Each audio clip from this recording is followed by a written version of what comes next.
புக்கெட் மர்தாஜாமில் உள்ள ஒரு பொழுதுபோக்கு மையத்தில் அதிகாலை 1:30 மணியளவில் குடிநுழைவுத்துறை நடத்திய அதிரடி சோதனையில் இந்தோனேசிய வீட்டு பணிப்பெண் உட்பட 12 வெளிநாட்டு பெண்கள் கைது செய்யப்பட்டனர். அமலாக்க பிரிவு இயக்குனர் பஸ்ரி ஒஸ்மானின் தகவலின்படி, இந்தோனேசிய பெண் தனது வீட்டு வேலைக்கான பணி அனுமதியை தவறாக பயன்படுத்தி இரவு நேரத்தில் ஜிஆர்ஓவாக வேலை செய்து வந்துள்ளார். கைது செய்யப்பட்டவர்களில் தொழிற்சாலை பணியாளர்கள், விசா காலம் முடிந்தவர்கள், ஆவணங்கள் இல்லாதவர்களும் அடங்குவர். கைது செய்யப்பட்டவர்களில் 3 இந்தோனேசியர்கள், 7 தாய்லாந்து நாட்டவர்கள், 2 வியட்நாமிய பெண்களும் அடங்குவர். கைது செய்யப்பட்ட அனைவரும் 20 முதல் 35 வயதுக்குட்பட்டவர்கள். சோதனையின் போது சிலர் பின்பக்க கதவு வழியாக தப்பியோட முயன்றனர். இருப்பினும் அவர்கள் பிடிபட்டனர்.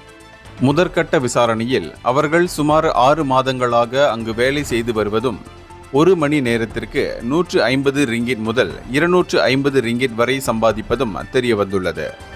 இந்த வழக்கு 1959, 1963 ஆண்டு குடிநுழைவு சட்டத்தின் கீழ் விசாரிக்கப்படுகிறது.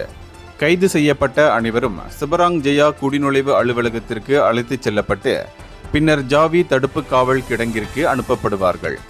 இந்த நடவடிக்கையில் குடிநுழைவுத்துறை தலைமை அலுவலகமும் பேராக் பினாங்கைச் சேர்ந்த 33 அதிகாரிகளும் ஈடுபட்டனர். இந்தியர்களின் இதய குரல் மக்களோசை.